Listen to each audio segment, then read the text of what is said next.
Hey now, it's The Rock from 106.1 KISS FM alongside my broadcast colleague. Hey, it's Eric Hornets with WKDQ. Time for another edition of the Enhancement Talent. We've got another jobber here with us today. I'm jobbing real hard. And, you know, I don't know of any time in a web series, at least here in Evansville, of 3 radio stations coming together to do one web series. I know, and actually really 4 if you think about it, because not only am I with WKDQ, you're with KISS, and Gavin here is with WJLT and soon to be GBF, 103 GBF.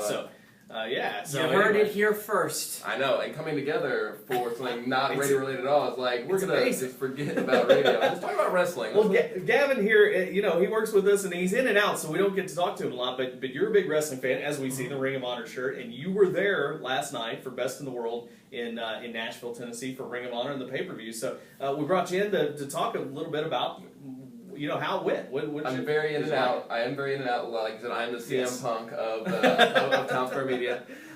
Ring of Honor was great. It was in Nashville, which I know you've been to several times. Mm-hmm. It was actually took place at the fairgrounds where TNA used to tape. Yeah, the old Asylum. The old Asylum, and it felt like that. But well, I've never been to Nashville, but my home is Philadelphia, so I am near and dear to Ring of Honor myself.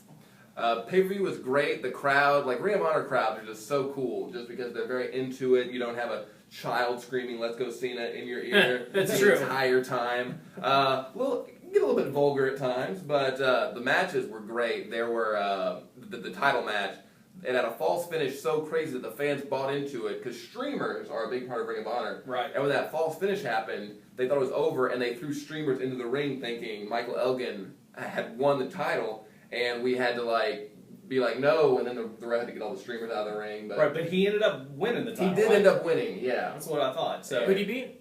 He beat Adam Cole. Gotcha. yeah, and I've heard both the names a lot, and I'm not real familiar. I mean, I don't know them with either. the Ring of Honor product, just because it's not really widely available, you Yeah. know, on TV. But being the first pay-per-view, I hope It was just a really good pay-per-view. went well. And Bad Influence, of course, Christopher Daniels and Kazarian were there making their Kazarian making his Ring of Honor debut. Christopher Daniels coming back. Gotcha. And it was really good. It was a cool match. They were taking on Red Dragon, who are the Ring of Honor champions right now, and you could tell there was a little bit of ring rust, trying to adapt back to that Ring of Honor style for them. But now, I know one half of Red Dragon, Kyle O'Reilly, I've actually worked with on a couple cards before, and also I think BJ Whitmer, he was on that card too. Yes. Well, I actually managed against him, which yeah? is kind of neat, and it's good to see him back in the ring, because I know he had a pretty bad injury. Mm-hmm. Oh yeah, back, didn't he? Yeah, he got injured, and now he's part of a heel group called the Decade, which is people who've been with Ring of Honor for over an actual decade, because the company's been around for 12 years, and they've been there for 10 of those years. It's him, Roderick Strong,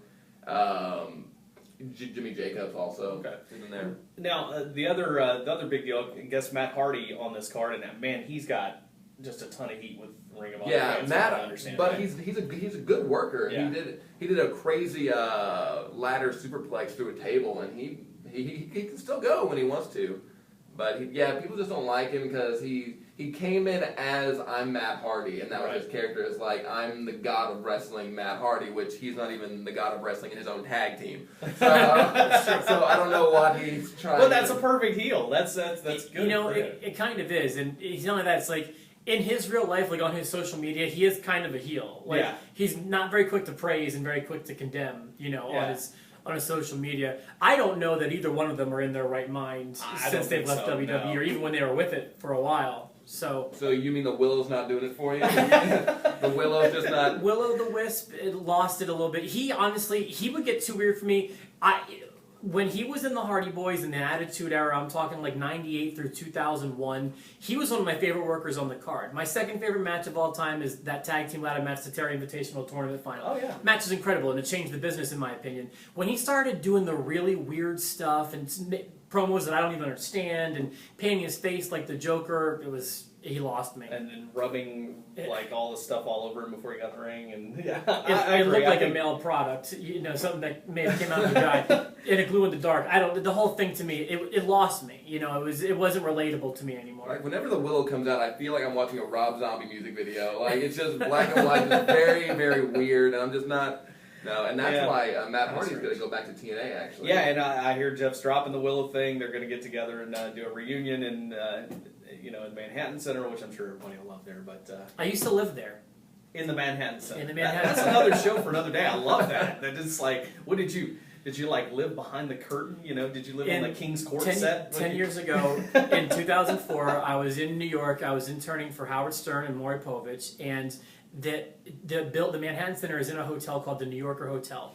They reserve 3 of like their 50-some stories for student housing, and you get it at like a discounted rate. And for the entire summer of 2004, I lived in the same building at the Manhattan Center. And the Hammerstein Ballroom. And the Hammerstein Ballroom, exactly. That is so cool. So you just like stumble out of bed and just watch like a pay-per-view. Well, there was never any wrestling. There was really nothing exciting going on in either one of those rooms when I was there. This was in 2004. But it was still cool to say, like, because whenever I'd walk by it, remember where Bobby Heenan would get into it with Sean Mooney or whatever it was? Front step, and I would look at it and be like, that's where that happened. That's awesome. That's where Shawn Michaels, you know, he hip dropped Mr. Perfect, or hip tossed Mr. Perfect onto the Flink's car or whatever it was. You have stories like that. It was cool. Well, anyway, we digress a little bit, but thank you, Gavin, for showing up. Yeah. We've got part 2 coming up, and an interesting topic that involves people we don't like, and not just heels. We're about to go all Matt Hardy on it. That's right. Keep it here, the Enhancement Talent. Check out part 2.